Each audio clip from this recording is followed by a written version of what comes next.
Your Honor, ang teacher ko po si Teacher Rubilin. Teacher Rubilin. Apo.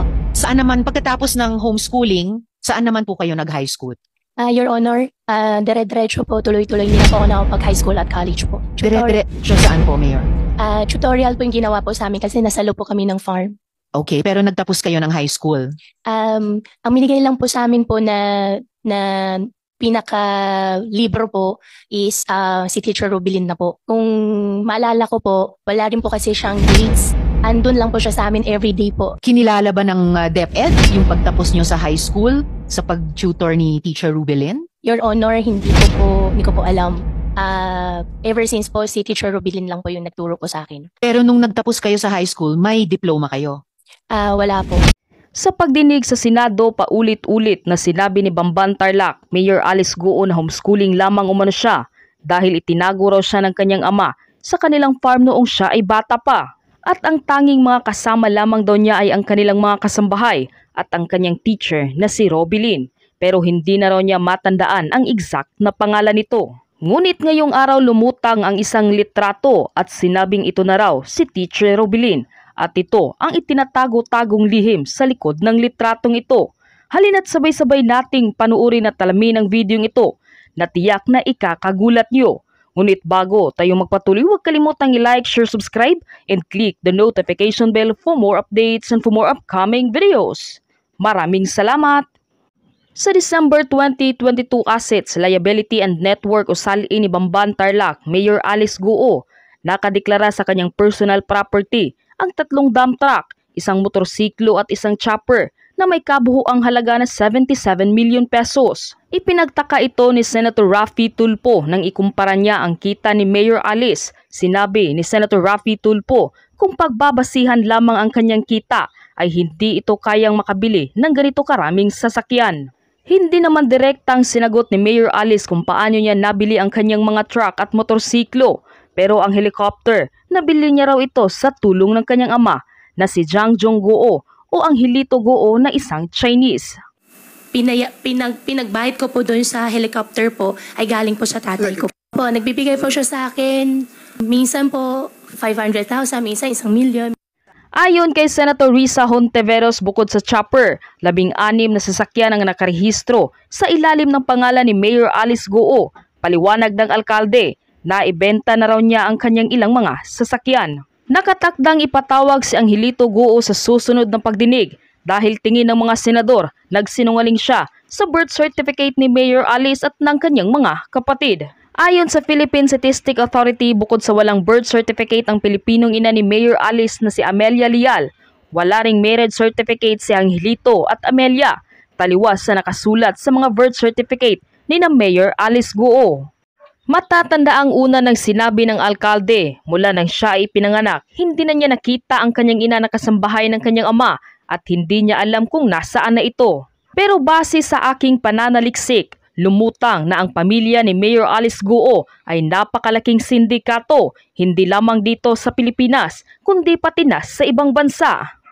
At ang litratong ito na may pangalang Wen Yilin na base sa kanyang dokumento ay isa itong Chinese at ang residential address nito ay sa Valenzuela City. Nagmamay-ari rin ito ng hog racing at isang farm na nasa Bamban Tarlac na katulad ng kay Mayor Alice Goo. So ibig sabihin ay nakasama na ito ng alkalde at tiyak na hindi ito si Teacher Rubilin. Kaya tanong ng maraming Pilipino, sino kaya ito? At bakit tila mas hawig ito kay Mayor Alice Goo? Siya na nga ba ang tunay na biological mother ni Mayor Alice Goo? Ibig sabihin ay hindi totoong Pilipino ang alkalde? Ayoko na pong sumagot na hindi ko po alam. Butas-butas po yung birth certificate nyo. Napasukan tayo ng mga sindikato at nakapasok hanggang sa mga lokal na pamahalaan. Mayor Alice, so nakikita po na ito nga yung problema no? Di maipagkakaila na butas-butas po yung birth certificate nyo. Kala ko ba nawala yung nanay ninyo? Parang matagal naman yung relasyon nila nung tatay nyo. 3 ang anak. At by the way, iba po yun sa kwento nyo sa interview na napanood namin lahat. And here's another issue, Mayor, sa birth certificate na nagko-contradict sa kwento ninyo. Your parents are listed nga as married. Meron pang date of marriage, no? Yung October 14, ito, 1982.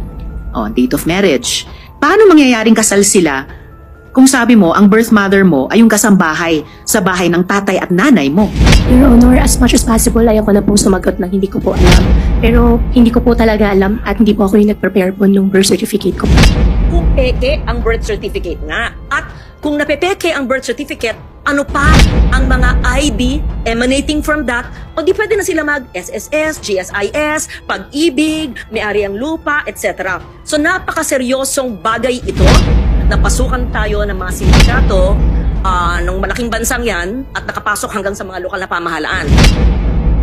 The first fraud that is proliferating po, honorable senators, ay ito po yung pagtamper doon sa ini-issue natin na document sa ating mga PSA outlets. So ito po yung pinaka-frequent na fraud. The other kind of fraud is fraud at the source. The fraud at the source is happening at the local civil registry offices. Ito po yung pinag-uusapan po natin ngayon, at ito po yung I think pinupunto po ng mga tanong ni Senator Gatchalian, na ito po yung pagbibigay ng mga maling impormasyon sa local civil registry offices po natin. So that's the second type of fraud. And the other type of fraud is the identity theft.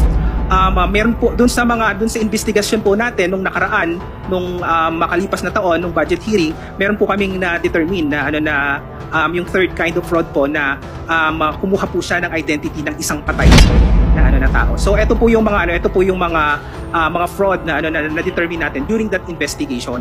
And as to the investigation on the personnel, opo, tinitingnan po natin ang ating mga kawani sa ating ahensya kung meron po talaga po tayo na mapupwede nakasuhan na ng mga kawani na lumabag po sa kanilang mga tungkulin at sa kanilang mga responsibilidad sa ating ahensya. Maraming butas po ako nakikita dun sa narrative ni Mayor Go. Madam Chair, Yes, marami akong Rafi. katanungan na siguradong pagpapawisan itong si Mayor Go. Bigyan po natin siya ng tissue at saka panyo. Matagal ka sa Tarlac at nakahalubilo mo yung mga tauhan mo and all of these people that work under you, of course, they speak Kapampangan. And I'll tell you, I lived in Zamboanga only for 2 years, from kinder to grade 1, and yet natuto ko magsalita ng Chabacano. And it's unbelievable on your part, and you live in that place up to now, and dealing with people with your staff sa farm mo, at hindi ka natutong magkapampangan. During the last hearing, she did mention na siya po ay a love child, right? Okay? Pero alam mo ba na kasal yung father mo at saka mother mo? Naitanong ko rin po sa kanya, sabi po niya sa akin, di po sila kasal. Bakit nakalagay sa birth certificate na kasal? Married October 14, 1982, Angelito Go and Amelia Liao. Wala pa akong idea po doon sa birth certificate ko po, na hindi po ako yung nag-prepare po nung birth certificate ko po. At least you should have asked your father na bakit ganito. Sabi mo kasambahay siya. Eh kung kasambahay siya, eh bakit kasal kayo? Bago ka pinanganak, kasal na sila. And then lumilitaw sa birth certificate, kasal din siya. Iba-iba yung date ng kasal ng father mo dito sa supposedly mother mo. So parang twice kinasal yung mother mo dito kay Amelia. Hindi mo ba tinanong sa papa mo yung discrepancy? I would have asked it, especially ko, mayora ka na. Your Honor, hindi po kasi namin pinag-uusapan po sa bahay regarding... I don't think so. I don't think so. You bilang nasa public service na holding a higher office at LGU, you would have been curious, di ba? Kasi sabi mo, sooner or later, ito'y mauungkat, ito'y tatanungin sa akin. Kailangan ready ako sagutin yan. And I should tell the truth. And you should have anticipated the fact na ikaw ay balang araw mapapatawag sa isang hearing tulad nito. So, you should have asked that. Come on, Dad. Give me a break. Tell the truth. I deserve the truth, right? Are you willing to undergo a lie detector test? Yes po, Your Honor. Para paiksin natin dito, Madam Chair, this is voluntary though, para naman to help you at the same time. Kasi kung nagsabi ka ng totoo, then it will help you na para malaman ng taong bayan na nagsasabi ka ng totoo. On the other hand, kapag it's the other way around, then dito malalaman na ikaw sinungaling na pwede kang makontempt. Ito lang, Mayor, sabi mo kasambahay yung mama mo, itong si Amelia Lial. So, ibig sabihin kasambahay, nagsisilbi doon sa papa mo. Sinong kasama ninyo? Your Honor, hindi na po na-disclose po sa akin ng tatay ko po. Okay, so lumilitaw dito, amo, yung tatay mo, habang siyang amo, nandiyan yung kasambahay ninyo, naglilinis, inutusan, pamalengke, kasal sila. Kasal sila, tinuturing niyang kasambahay. Kasi marriage, sabi dito eh. Your Honor, as much as possible pa na ayaw ko pong sumagot po ng hindi ko po alam, pero hindi ko po talaga alam. Pero again, Mayor, siyempre tatanungin mo sa papa mo, kasambahay si mama, papa, pero kasal kayo, paano nangyari? It will be but natural and human reaction na para mag-usyoso ka sa ganitong klase mga impormasyon na makikita mo na it's about your history. Are you not interested about who you are? Your Honor, mahal Kumbaga, po. No, don't use that word, mahal mo sila. Don't use that word kasambahay kasi pinagluloko mo lang kami. Nobody will believe you.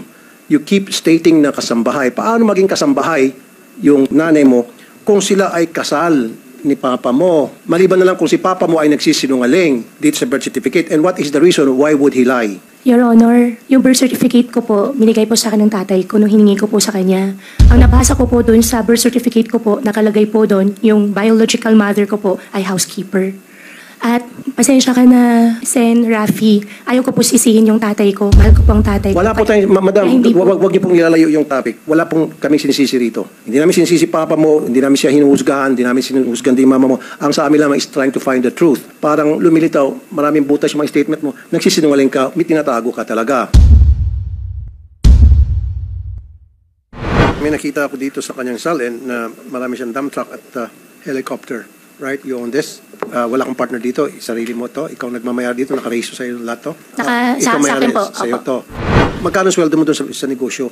Your Honor, hindi po siya sweldo. Binibigyan po ako ng tatay ko po. In fact, yung helicopter po, partial po ng pinagbayad ko po doon sa helicopter po ay galing po sa tatay ko po. Kaya nga po, lahat ng income mo dapat na pumapasok sa'yo, dapat deklarado sa BIR yan at binabayaran mo ng tax para malalaman kung saan galing yung pera na pinambili mo rito. Kasi right now, I don't see any documentations na ma-justify itong malaking amount na sabi mo wala kang partner, mag-isa ka lang, pangalan mo, na paano mo nabili ito?